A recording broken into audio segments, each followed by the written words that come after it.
Hey guys, alright, I have a repair that I'm most of the way done with. Normally I would kind of start at the beginning with you guys, but this is actually something that I got a long time ago. Kind of just gave up on because I got stumped, and then I actually started filming YouTube videos, and I decided to kind of come back to it. And it was funny, it was actually because I was talking to someone on Reddit, trying to walk them through, you know, like a repair on it, and it made me think, maybe I should go back to my Game Boy that I have that's having the same problem. Today I went back and I was doing a little bit of troubleshooting. I believe I found the problem, and then I started fixing it and I realized I should probably just film this, I guess. Maybe this helps someone in the future. I already started and I apologize for that, but just to show you, so we have a game in here, we go to turn it on, it looks like it's gonna read it, it makes the noise, nothing happens. No game will play. And it's not just this game, tried a bunch of different games. It's there's an issue with the system. I've already cleaned the pins that would read the game. I actually even swapped the pins that would read the game because I was kind of at a standstill. Then I kind of was just thinking today, I was like, well, maybe I should look underneath the copper here. And I peeled back the copper. So that with the original Game Boy, you have this kind of like copper, I believe this is RF shielding. So I unsoldered it and I peeled it back, and I found that this trace here had some corrosion in it. So I cleaned up the corrosion and still no luck. Well, let's just kind of resume here. Sorry, we know that there is an issue with this trace here, and I'll show you how we can tell.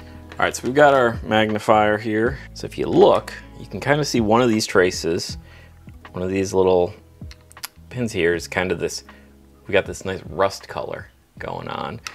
So this one here, or sorry, this one here is not sending a signal. If we take our multimeter and set it to continuity,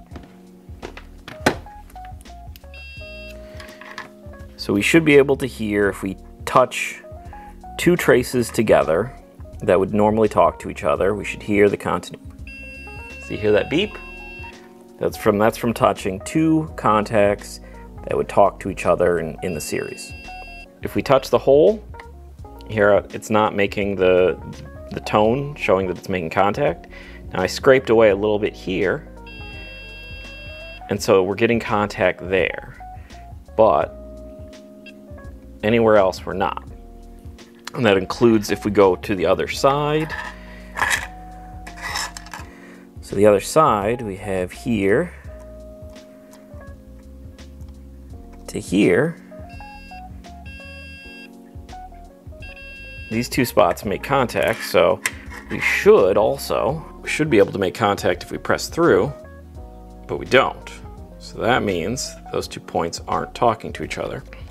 So I'm going to take some copper wire and I'm going to make a connection using copper wire. So I'm just going to kind of make my own little trace here. So what I'm going to do is I'm going to scrape away a little bit.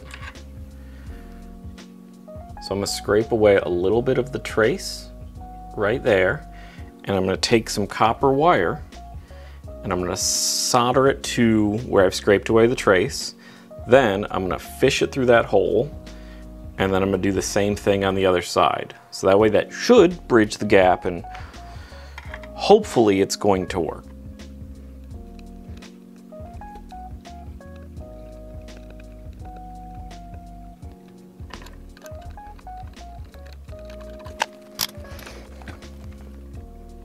Okay, so we have contact there. Use my snips here to clip a teeny little piece of wire off.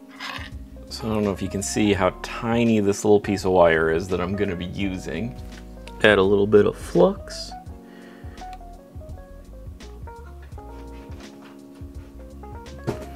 And I dropped the copper wire and lost it. Dang it. So we're going to take our soldering iron. I'm going to put a little bit of solder on the tip of the soldering iron here.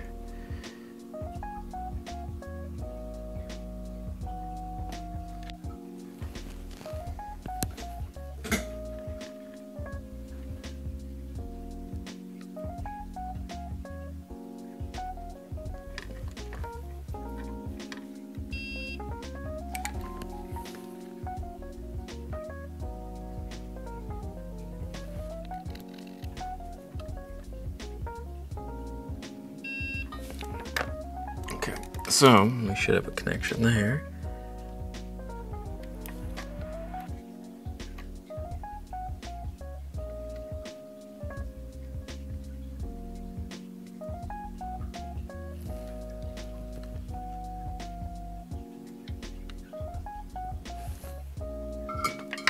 Okay, so now it's kind of a pain to do this, but as you can see, if I touch this pin here that wasn't making a contact before to this trace here, we actually have communication between the 2 points. So I'm now going to put this back together. This wasn't the prettiest job, and I'm not great at doing this yet, but we're gonna see if this worked. Fingers firmly crossed. All right, let's put this back together here real quick. All right, so I put it back together loosely. There's no screws on here. Let's put our game in, and we're gonna cross our fingers here after all that, see if that works. Yes! Oh, look at that. Oh, I'm so happy to see that. So our system is working once again. Oh, this is incredible. This has been sitting on my bench of like projects for, golly, over a year now, just kind of just sitting there with, because I couldn't figure it out because I didn't peel back the copper to look for any traces that had corrosion in it. I finally found that one little dot that had a little blue piece of corrosion. Whatever, hopefully this kind of shows you what to look for and if you need to fix it in the future. Oh, actually there's one more thing I need to do. Let's, I totally forgot. We should hit it with some solder mask. I totally forgot about that. All right, so we're gonna take a little bit of solder mask. We're gonna put it over the copper and basically the traces that I scraped away just to prevent corrosion. Put little tiny bit here, and then I'm just gonna use a UV light. All right, so I have this little UV flashlight that's going to essentially just help, that's gonna dry our solder mask. I'm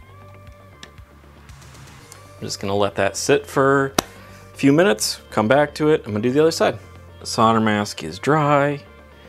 We're gonna put back our copper shielding here. I'm just gonna fill all this in with lots of solder because this has tons of solder, like globs of solder normally. So we're just gonna fill all this in. Yep.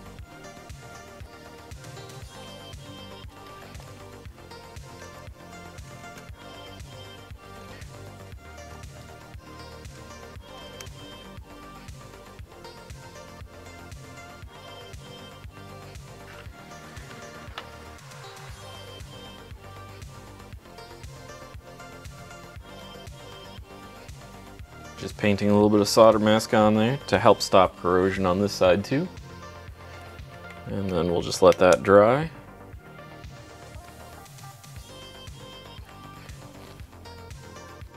All right, everything should be working now.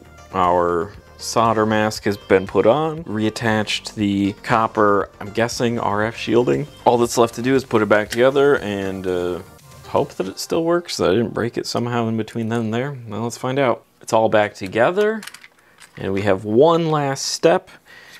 I have a new glass screen lens protector, whatever this is called. We're just gonna have to put this on there.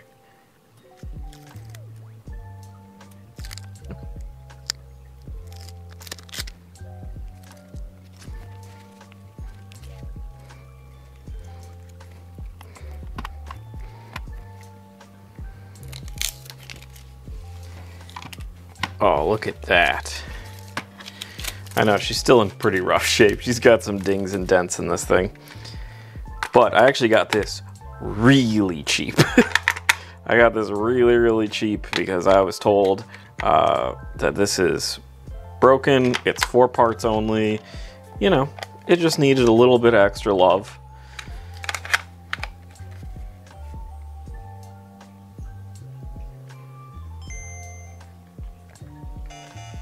we have a working Game Boy, green Play It Loud edition.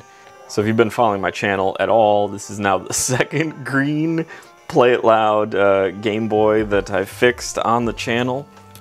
Here's the other one that I fixed in an earlier video. I now have two of them.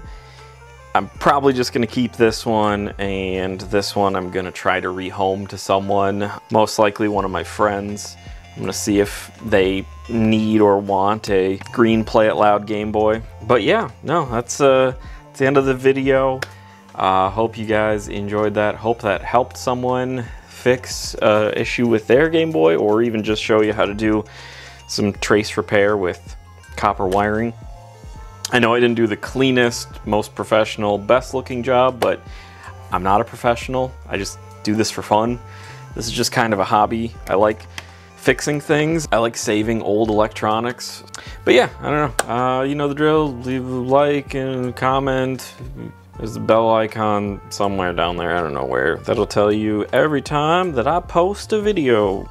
Thanks for watching. I appreciate you guys as always. See you next time with more broken junk that I have to fix. Goodbye.